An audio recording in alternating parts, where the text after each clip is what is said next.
Guys, I think I'm addicted to game jams. I've just completed the Brackeys Game Jam 2020.2, which is my second game jam in less than a month. This time around, I developed the game together with my friend Kaspian. The game we created is called Tempus, and you can play it using the link in the description. So, how did it go? Well, let's find out.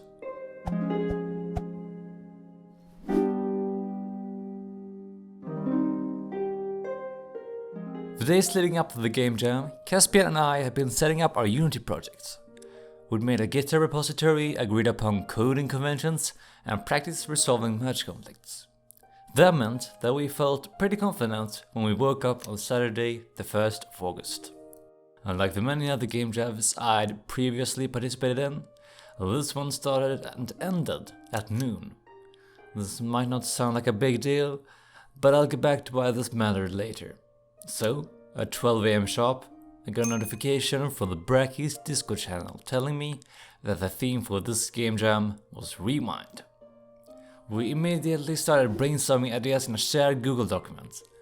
As a brainstorming session usually goes, we spit out a rather mixed bag of ideas. They ranged all the way from awful to amazing, but we couldn't just pick the coolest ones. For example, we had the idea of making a game about the grandfather paradox. You know, the one about traveling back in time to kill your grandpa, which means that you will never be born, which in turn breaks the fabric of space and time? Yeah, that one. It sounded awesome, but definitely not achievable in a week. Instead, we chose a different idea. What if the player could cooperate with themselves by traveling back in time? That actually sounds kind of feasible. It might break the universe too, but risks are meant to be taken, am I right? Well, we thought so at least, so we started working. This game was going to be in 3 dimensions, so we needed a good FPS player controller. Fortunately, the rules of the jam allowed us to use pre-made assets. This was a huge lifesaver. If you would have had to create a player controller from scratch, it would have been the only thing we had time to do.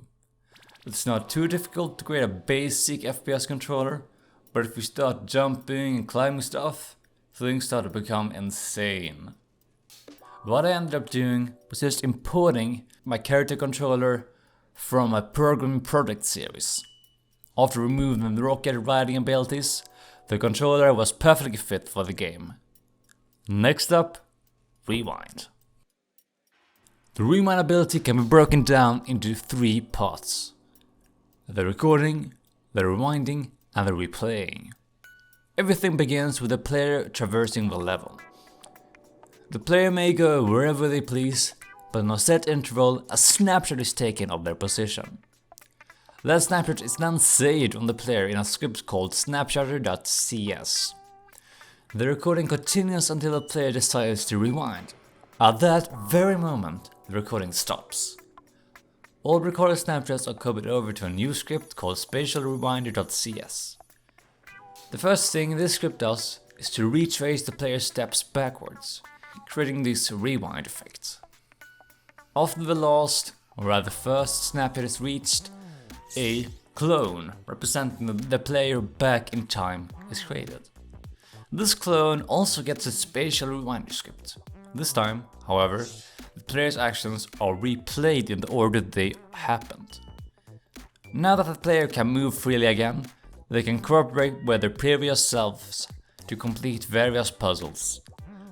But to do that, you need, puzzles. What are those going to look like? So, have any of you played Portal?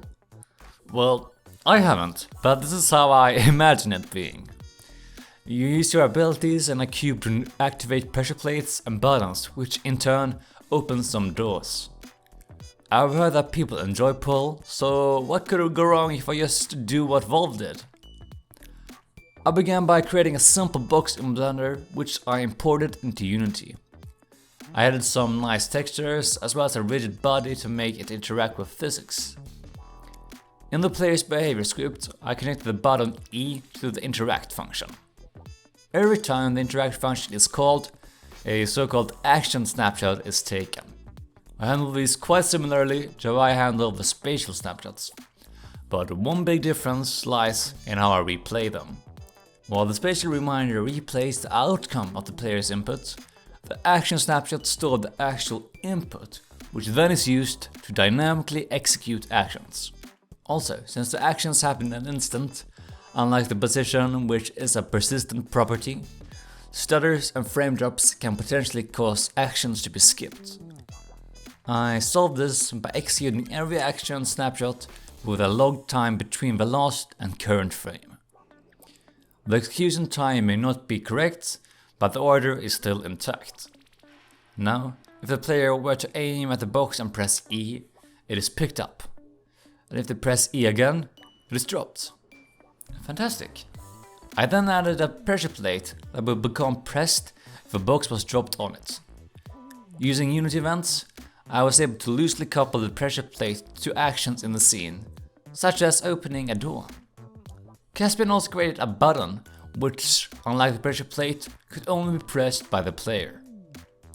This should have been the point at which we stopped adding additional features, but I didn't realize this at the time. Instead, we went bananas. I was thinking that, hey, why does the player even need to rewind? Can't they just do everything in one go? It was a good question, but my solution? Not so much. My brilliant solution was to make certain pressure plates automatically rewind the time. That's right, in the context of our levels, the core mechanic was so irrelevant that I had to force it upon the player. In retrospect, it's painfully obvious why this wasn't a good idea. Kaspian had a much better solution, which he implemented in parallel to my monstrosity. Instead of using additional features, he used the doors that he'd already made for unlocking of the goal to trap the player after they had pressed a button or a pressure plate. This felt so much more natural than forcing a rewind. Well done, Kaspian. He created level 1, 2 and 3, while I created the tutorial level, the main menu and the level selection screen. We had plans for 2 more levels, but time was running short, so we had to cut them. But why were we running short on time? Well, it all started one evening when I was trying to hook up some lights that I just created to a button. As I previously mentioned, we used Unity events to delegate the button's functions. Unfortunately though, Unity events do not support color as a parameter. This irritated me more than it probably should. I did a quick Google search for workarounds and found a way to add support for colors by connecting the Unity event to a second function, which in turn we called the desired function. This kinda worked, but was very tedious and difficult to expand. There had to be a better way though. This is where I made a giant mistake. I decided to make my own event class with a custom inspector. I worked on it for almost a whole day and got something that looked like this. It was perfect, but for one thing. Parameters were wiped away the second I pressed play. Google told me that it had something to do with serialization, but when I inevitably had to remove all the fancy UI stuff, it worked flawlessly. Anyway, this is the result of a full day of work. Perhaps not that impressive, but it works nonetheless. Well, remember what I said about the jam ending at noon being significant? Well, the thing is, if it ends that early, I'll have a high probability of screwing up my sleep schedule in order to squeeze in some more hours of development. That ended up being exactly what I did. I went to bed at 4 AM and woke up at 9:30.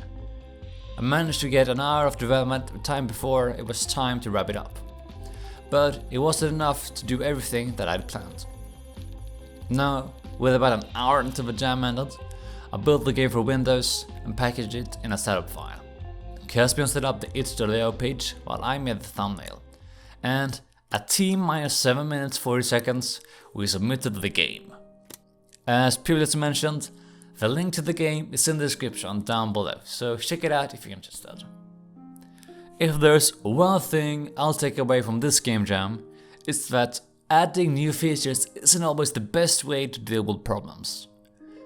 I knew about feature creep before, but I thought it was only about adding new things that you thought were cool. Anyway, thank you all for watching this video. If you liked it, then please consider hitting that like button and perhaps even subscribing. If you have something to say, please leave a comment. Constructive feedback is very much appreciated. With that being said, I'll see you all next time. Goodbye.